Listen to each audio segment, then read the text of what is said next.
Greetings, YouTubians, and welcome back to Wayne Sharp World, where today, as you can see, we have some concepts to take a look at. Now, we have technically two different knives here. We have a brand new model and then a new version of a previous model with a new lock. So some exciting stuff going on. We'll take a look at these two first, and then we're going to do a full review of these two guys right here.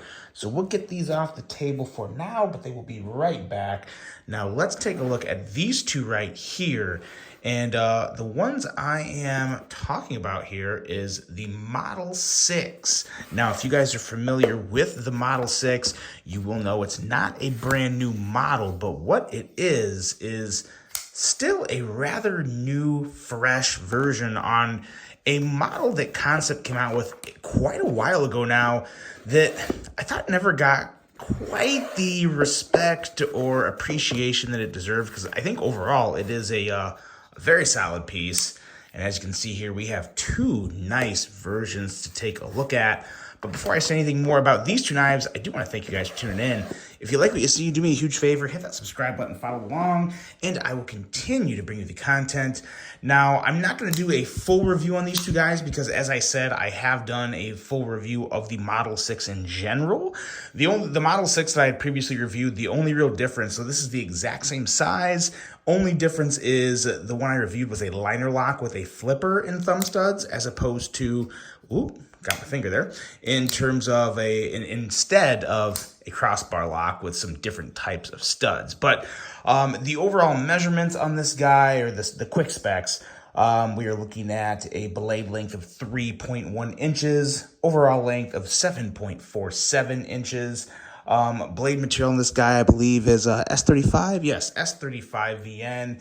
And prices are going to range anywhere from $148 to $182. So, of course, there'll be links below for all the knives you're going to see in this video to check them out if you would like. And really, my thoughts on these two knives here are really just as positive as the first versions I reviewed. You know, it's going to come down to what you prefer. Do you prefer a liner lock or do you prefer a crossbar lock? I will say, so the other knife we're going to take a look at here is also a crossbar lock. And I've said it before, I'm going to say it again. The smoothness of Kansept's crossbar locks are really, really good.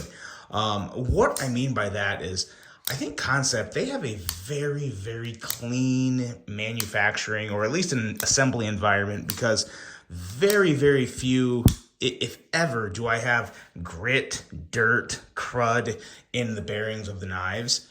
And that makes for just a huge difference, a very noticeable one in terms of the smoothness on any knife, but especially a crossbar locking knife, because you got the bearings and then you got the springs, and any little bit of grit or dirt that can get in there can really affect the overall smoothness and enjoyment of the knife. I have not had that issue here, so I really do like that. And I really like the clips on these knives here too. Very, very nice 3D milled clips.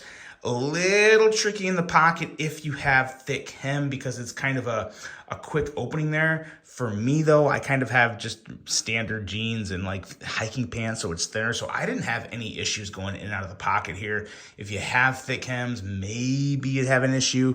Not something I'm complaining about though. I wouldn't worry about that one bit personally. In terms of these studs, really do like these studs. I think they look good. Yes, they go into a little bit of the cutting path, which I know will be a bit of an annoyance for some of the people out there, but at the end of the day, your thumb's going to go right here. So is it really in the way of the cutting path? Because your thumb's right above the stud. So I don't know if you're going to shove your thumb into where you're cutting. I don't know if it's that big of a deal. That's all I'm saying. Not a big issue for me. Pretty easy to kick this blade out. Really, really nice overall tension on the spring of the crossbar lock. Very nice for middle finger flicking, and very doable for the thumb flick. So really enjoying these two here. I think it's a really smooth design. Really, really enjoy it overall. Just a pretty good piece here. That is the Model 6, the crossbar locking version of what I think is already a pretty darn good knife. So So be sure to check those out if they fit your fancy, get your attention. And next up here, let's take a look at a brand new model that I'm enjoying a pretty good amount. And it's reminding me of another knife. Very different, but also kind of gives me a little bit of kind of a throwback vibe to another knife. This here is the Nahual, designed by Javier Garcia. Let's pop these out because we have two versions to take a look at, or should I say kind of two variants in terms of flavors, options, handle material, all that good stuff. Do have some full specs to go over on these and kind of just my my overall thoughts and feel after a few days of carry and what I just really enjoy about them. There's really not much I don't like about them. It's a rather unique design. I dig this one. For the most part, I dig it pretty well. Let's talk about the overall specs here, and then we'll get more into it. We are looking at an overall length of 7.02 inches, blade length of 2.95 inches, and a blade thickness of 137 thousandths. Blade material on here is, I believe, a first for Kansept. We're looking at MagnaCut blade steel on these guys, which, to my recollection, to the best of my knowledge, I have never reviewed a Kansept knife with MagnaCut.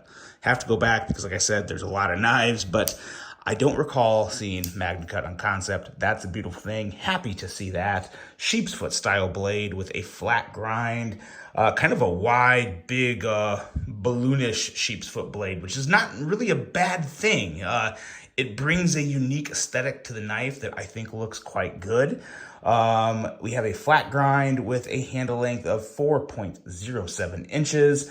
Handle material of titanium and carbon fiber on both. As you can see, we have fat carbon here, the Arctic Storm fat carbon. And we have, I believe this is some copper. Copper came on here. Let's see, what did it say again? Right here, that was... yes, copper carbon fiber. So there's the handle materials.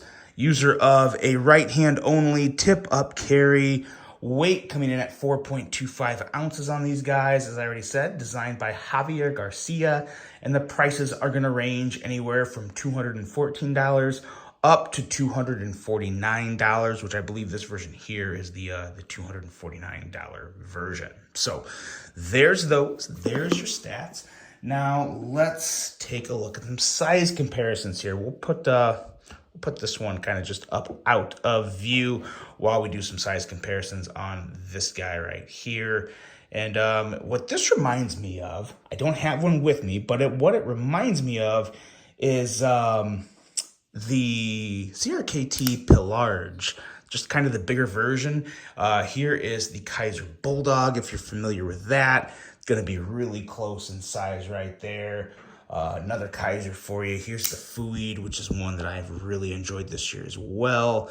And as you can see, both of these, actually, in terms of size comparisons, pretty darn good start there. What else do I have? Maybe a more popular version. Here's one that has some similarities. Here's the Kaiser Sheepdog. A little longer, but yeah, kind of has that bigger, bulkier, wider blade with a little more of a slender handle, a little shorter in terms of overall length, but I think that gives kind of a good picture as well there. And actually, you know what? Let's do this. Just saw this guy sitting here. Oh, never mind. We'll just do this. Here's the Pyrite Light. That's another good one that everyone knows. So there we go. There's actually, is it? Yes, that is just the regular Pyrite Light. That might have been the Pyrite XL for a second. But there you go. There's your size comparisons. Let's get to talking about this knife and tell you just what I think of it. The first thing that really stuck out to me, like I said, was just the overall design of the blade. It can be a bit of a slicey blade, not a very aggressive tip whatsoever. It's going to be good for draw cuts, but that's about it. There's not clearly no piercing, no poking here with basically no tip. This is the tip that is not dull because it comes to a very sharp point, but the only real function it's going to serve is that that draw cut we have there. But it is still a very good blade. You know, the Pilar was a lot like this. A lot of people like the Pilar. I was one of them. And the Ergos also really represent, in my opinion, kind of a feel of the Pilar or the Pilarge, either one of them, because you have that choil, got that nice area for the handle here. You got some jimping to land your thumb on right before you get into that harpoonish area up here. So yeah, just a really enjoyable knife in terms of Ergos. In terms of aesthetic, that's always up to the person buying the knife. Obviously, if you're buying it, you're probably going to think it looks pretty cool. I think it looks pretty nice. Kind of has the lines really work together in terms of the handle and the blade. While they're kind of also very different, I think they come together quite well. So I enjoy the design of this knife a pretty fair amount. The crossbar lock on this, as I already said earlier in the video, another very smooth crossbar lock from Kansept. They have yet to disappoint with crossbar lock knives. Every single one I've handled has been as smooth as they could possibly be. Middle finger flicking action is fantastic, and all the same good stuff that you are familiar with in a crossbar locking knife is available on the Kansept crossbar lock. So good stuff here, guys. Really good stuff in my opinion. I think this one looks very, very nice, and the handle just really feels good in my hand. All the spacing, everything feels right. This area here, you don't feel the points or anything. It just feels very, very comfy in hand. So all in all, very good piece here. The Kansept Nahual, and a rather impressive new fresh take on the Kansept Model 6. So that is it, guys. Let me know what you think of these two knives. Really hope you enjoyed this review. Hope you have a fantastic rest of your day. And until the next one, I'm out.